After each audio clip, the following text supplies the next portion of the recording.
विद्युत चालन नामक पाठ के अंतर्गत प्रतिरोधों का संयोजन बताने जा रहा हूँ।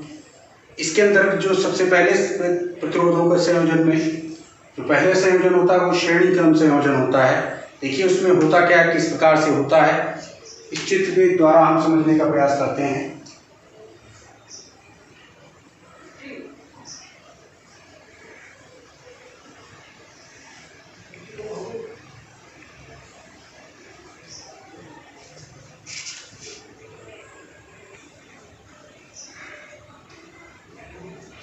देखिए ये है R1, R2 और R3 जो कि परस्पर श्रेणी क्रम में जुड़े हुए हैं और इस संयोजन को एक सेल द्वारा जोड़ दिया जाता है जिससे विद्युत धारा में प्रवाहित होती है। तो देखिए सेल से जो विद्युत धारा प्रवाहित होगी इस क्रम में ये होता है कि वो सभी प्रतिरोधों में समान रूप से होगी, मतलब धारा का प्रवाह समान होगा, वो अलग अलग नहीं होगा। श्रेणी क्रम में ये सबसे बड़ी बात होती है। इस प्रकार के संयोजन में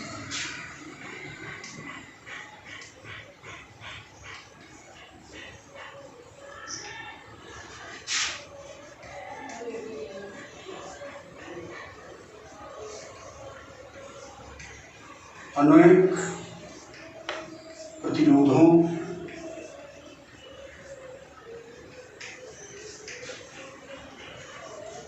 आपस में इस प्रकार जोड़ा जाता है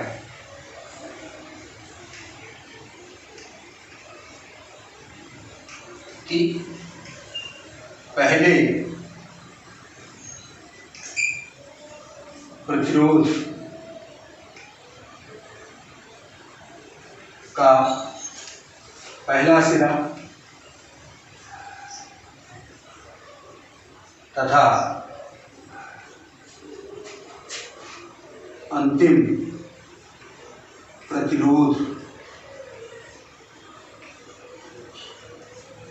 का अंतिम सिरा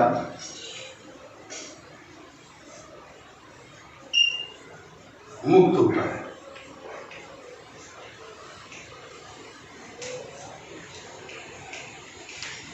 जब इस संयोजन में हम सेल द्वारा धारा देते हैं तो माना प्रतिरोध R1, R2, R3 क्रमशः श्रेणी क्रम में जुड़े हुए हैं। जब इसे i धारा दी जाती है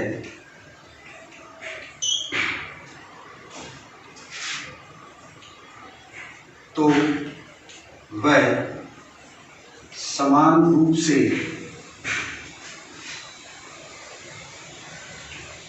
सभी प्रतिरोधों में प्रवाहित होती है।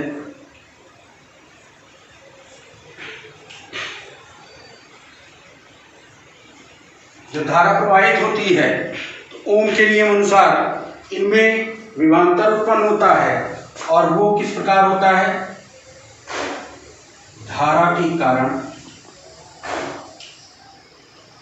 विभवांतर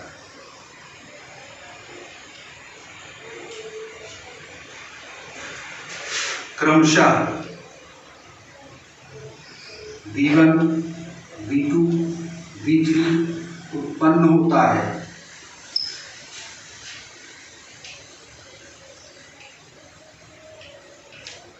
ओम के नियम अनुसार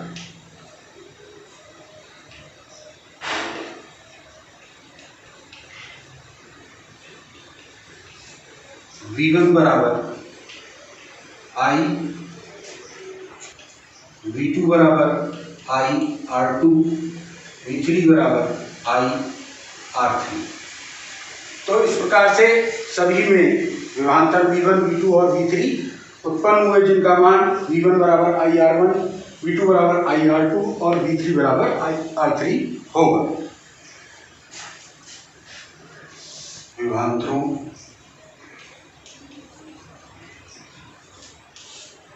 को जोड़ने पर V1 plus V2 plus V3 R1 IR2 IR3।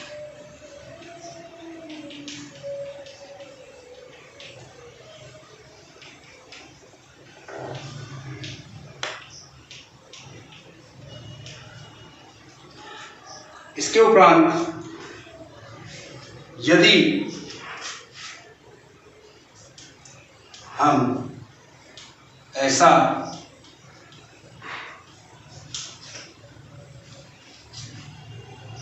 प्रतिरोध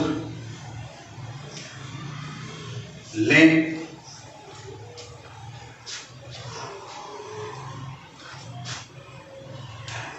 जिसका तुल्य प्रतिरोध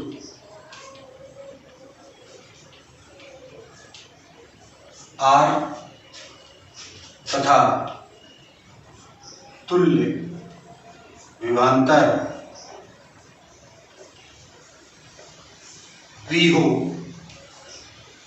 तो उस कंडीशन में V बराबर IR होगा।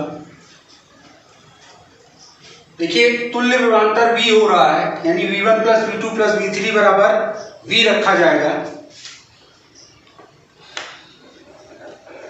और V बराबर I R1 plus R2 plus R3, इस V की जगह IR रखा, I R1 plus R2 plus R3, तो I से I कट गए, R बराबर R1 plus R2 plus R3। यही आपका श्रेणी क्रम में प्रतिरोधों के संयोजन का व्यंजक है। तो प्रिय विद्यार्थियों, आज मैंने जो आपको बताया उसके अंतर्गत श्रेणी क्रम में प्रतिरोधों का संयोजन था। यहाँ हमने 3 प्रतिरोध लिए थे। आप 3 की जगह 10 प्रतिरोध, 40 प्रतिरोध, जितने भी चाहे उतने प्रतिरोध ले सकते हैं और लेने के बाद उनका तुल्य जो संयोजन आएगा या तुल्य प्रतिरोध आएगा वो आएगा R बराबर R1 plus R2 plus R3। मतलब जितने भी प्रतिरोध होंगे उतने बार आप उसको प्लस करते हुए चले जाएंगे सीधे सीधे, तो आपको इसका तुल्य प्रतिरोध प्राप्त हो जाएगा। इस वीडियो के अंतर्गत मैंने आपको प्रतिरोधों का श्रेणी क्रम संयोजन बताया। अगले वीडियो में मैं आपको समांतर क्रम संयोजन बताऊंगा। उसके उपरांत हम सेलों के संयोजन पे आएंगे। ये तो प्रतिरोधों का संयोजन था, फिर उसके बाद सेलों का संयोजन होता है, उसमें भी समांतर क्रम, श्रेणी क्रम और मिश्रित क्रम होता है। और आप इसे ध्यानपूर्वक समझें और लगाने का प्रयास करें, जिससे कि आपको परीक्षा में कोई दिक्कत ना हो। धन्यवाद। तो विद्यार्थियों, कल इसमें ये जो मैंने बताया है ये आपका प्रतिरोधों का श्रेणी क्रम में संयोजन था। इसके बाद मैं आपको प्रतिरोधों का समांतर क्रम में संयोजन बताने जा रहा हूँ।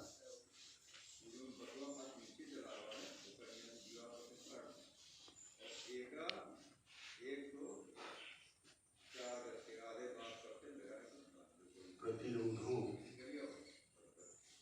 का समांतर क्रम में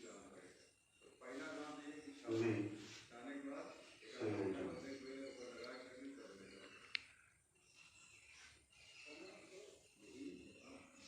तो देखिए इसमें होता क्या है, पहले हम चित्र समझते हैं।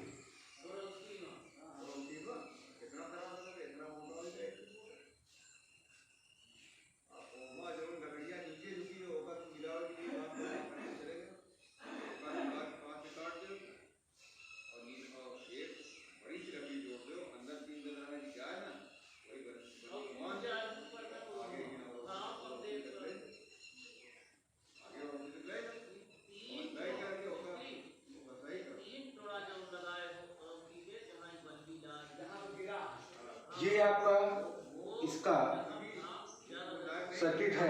इसके अंतर्गत तीन प्रतिरोध R1, R2 और R3 जो कि समांतर क्रम में हैं, इनको जोड़ा गया है। इस क्रम से जोड़ने पर जो धारा प्रवाहित होगी वो क्रमशः I धारा प्रवाहित होगी और वो बिंदु A पर पहुंचने पर तीन भागों में बढ़ जाएगी, I1, I2 और I3, और पुनः वो B से निकलने पर पुनः I के रूप में हो जाएगी।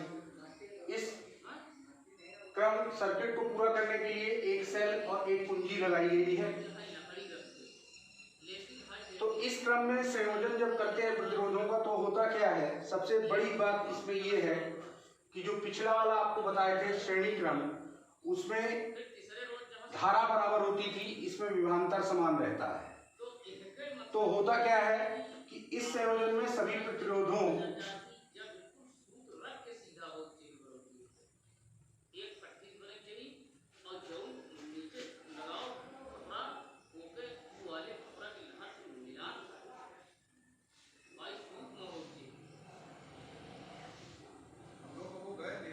सभी प्रतिरोधों के पहले सिरे एक बिंदु से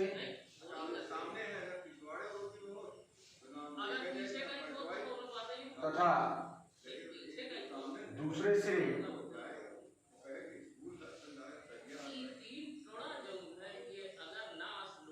दूसरे बिंदु से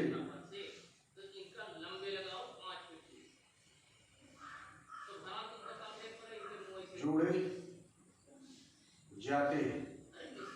पहले उसको छाओ और एक आध दो मान जो वहाँ पड़ा है होगा, तीन मान को इनका दिखाया गया होगा, तीनों का तीन बार को वहाँ लगाया। फिर एक सेल तथा कुंजी को जोड़कर परिपथ पूरा कर लिया जाता है।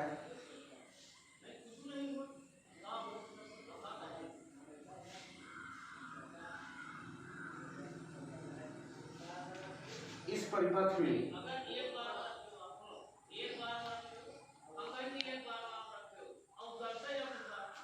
विभवांतर V समान होता है,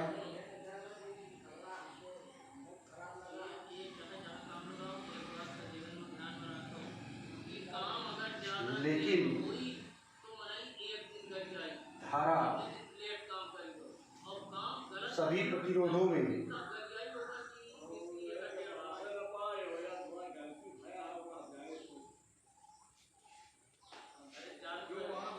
अलग अलग है। एक लाइन उसके बाद जो क्या दो पट्टी बीच में बांध दो, जो होती है। बढ़ा दो और उसके बाद शाम शुरू करो, आज का शाम तक साइलेंस तैयार। जब बिंदु A से I धारा दी जाती है तो वह प्रत्येक प्रतिरोध के अनुसार R1 प्रतिरोध में I1, R2 प्रतिरोध में I2, R3 प्रतिरोध में I3 हो जाती है, और जब ये पुनः बिंदु B पर निकलती है तो पुनः I में परिवर्तित हो जाती है।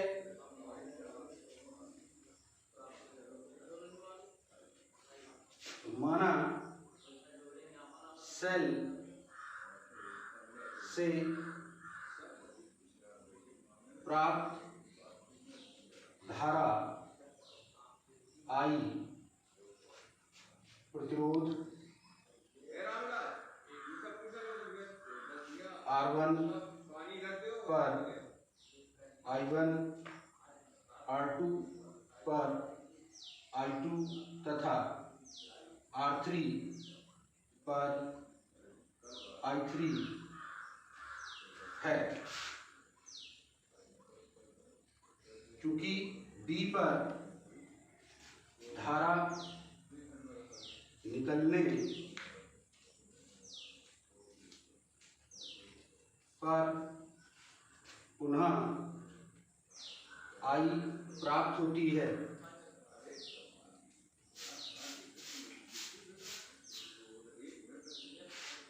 I बराबर I1 plus I2 plus I3,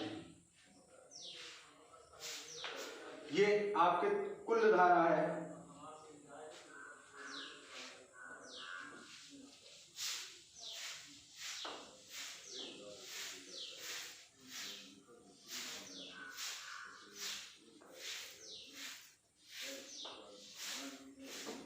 बिंदु A तथा B के मध्य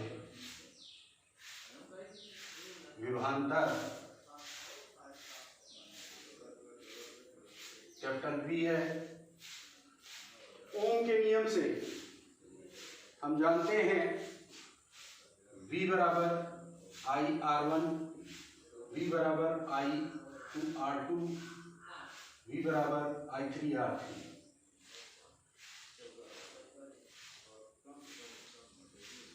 तो तुल्य विभवांतर V बराबर I1/R1 plus I2/R2 plus I3/R3, तीनों को जोड़ने पर कितना होगा?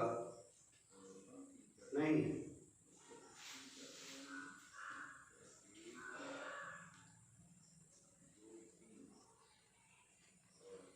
V बराबर V1 बराबर V2 बराबर V3, ये हमको पता है। तो इससे हम पहले I1 बराबर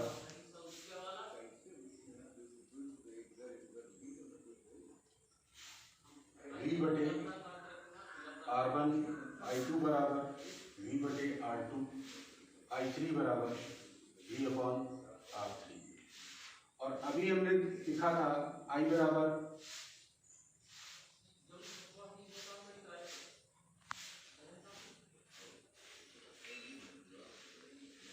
I1 plus I2 plus I3 था, तो V/R1 plus V/R2 plus V/R3, और I बराबर V/R होगा V common 1/R1 plus 1/R2 plus 1/R3, ये B से B कट गया। 1/R बराबर 1/R1 plus 1/R2 plus 1/R3। तो यही समांतर क्रम में संयोजन के लिए व्यंजक है। इसी की सहायता से हम प्रश्नों को हल करते हैं। अब मैं इसके बाद आपको कुछ प्रश्नों को हल करके बताता हूँ। देखिए विद्यार्थियों, एक ये प्रश्न है, परिपथ A व B के मध्य तुल्य प्रतिरोध ज्ञात कीजिए। ये चित्र इस तरीके से बना हुआ है। ये बिंदु A है, यहाँ पर ये 3 ओम का प्रतिरोध लगा है, ये सर्किट ऐसे क्लोज है। फिर ये बिंदु C है और ये बिंदु D है, इसके मध्य में 3 ओम है, ये 3 ओम है। तो इस चित्र को देखने पर ये समझ में आता है कि ये दोनों तो समांतर क्रम में हैं, लेकिन ये नहीं समझ में आता कि ये किस क्रम में है। इस चित्र को ही इस रूप में भी बनाया जा सकता है कि A बिंदु यहाँ पर है, B बिंदु यहाँ पर है, ये प्रतिरोध, ये प्रतिरोध, ये प्रतिरोध, इनका तीनों का क्रम पूछा जा रहा है। और एक ये चित्र है, इस चित्र में एकदम स्पष्ट है कि ये तीनों समांतर क्रम में है। देखा जाए तो ये तीनों चित्र एक ही प्रश्न के हैं, यानी कि इन तीनों में ये तीनों प्रतिरोध समांतर क्रम में ही हैं। इसको आप बहुत गौर से समझिएगा कि किस तरीके से ये सर्किट यहाँ से स्टार्ट होता है, फिर ये 3 ओम है, फिर ये 3 ओम है। तो इस 3 ओम को हम बीच वाला मान सकते हैं और ये 3 ओम नीचे वाला हो सकता है। तो ये तीनों समांतर क्रम में है। इसलिए इसको हल करते समय देखिए हमको क्या लिखना है। हम लिखेंगे 3 ओम तथा 3 ओम समांतर क्रम में है।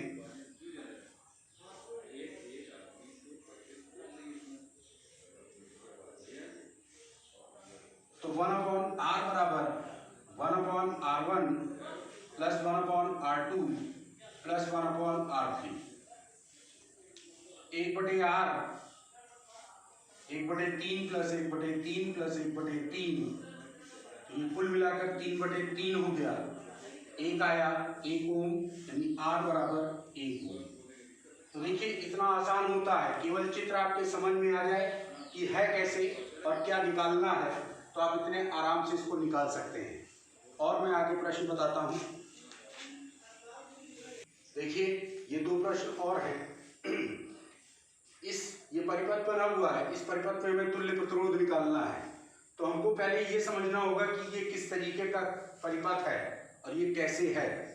तो ये जो 2 ओम और 3 ओम है ये समांतर क्रम में है। 2 ओम 3 ओम समांतर क्रम में है।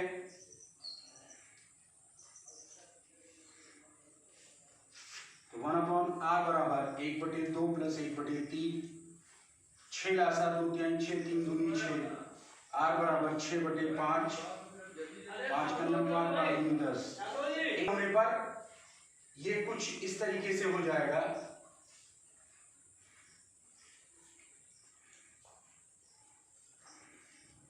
तो ये 4 ओम, ये 1.2 ओम और ये 7 ओम, ये तीनों प्रतिरोध अब श्रेणी क्रम में हो गए। तो 4 ओम 1.2 ओम 7 ओम श्रेणी क्रम में हैं। R बराबर 4 प्लस 1.2 प्लस 7, 4 1 7 7 7 14.2 ये कुल प्रतिरोध आया। यानी इस पूरे प्रतिरोध क्रम में इसका तुल्य प्रतिरोध 14.2 ओम होगा। अब अगले प्रश्न पर आते हैं। तो देखिए A B C D A है, तो ये 2 ओम और ये 1 ओम श्रेणी क्रम में है।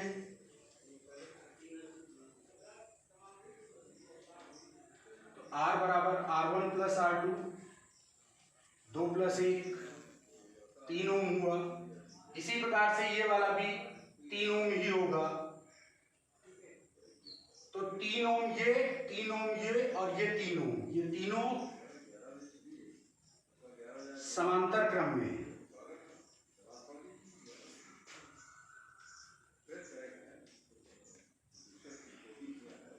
तो तुल्य प्रतिरोध 1/r बराबर 1/r1 plus 1/r2 plus 1/r3, यानी 1/3 प्लस 1/3 प्लस 1/3, ये 3/3 हो गया, यानी 1 ओम हो गया। तो कैपिटल R बराबर 1 ओम। अतः इस पूरे परिपथ में कुल प्रतिरोध 1 ओम होगा। तो इस प्रकार से मैंने आज आपको कुछ प्रश्नों को हल करना बताया और समांतर क्रम तथा श्रेणी क्रम का संयोजन बताया। और आप लोग इसे ध्यानपूर्वक समझेंगे तो आपको होने वाली परीक्षाओं में बहुत सफलता मिलेगी। और जो कंपटीशन होते हैं उनमें भी ये प्रश्न पूछे जाते हैं, तो इन्हें ध्यान से आप समझें और लगाएं। यदि आपको कोई परेशानी हो तो कमेंट बॉक्स में लिखें, जिससे कि हम उसमें सुधार कर सकें। और अपने आने वाले वीडियो में व्हीटस्टोन सेतु उससे संबंधित सवाल और इसके आगे के सवाल लेकर आऊंगा। धन्यवाद।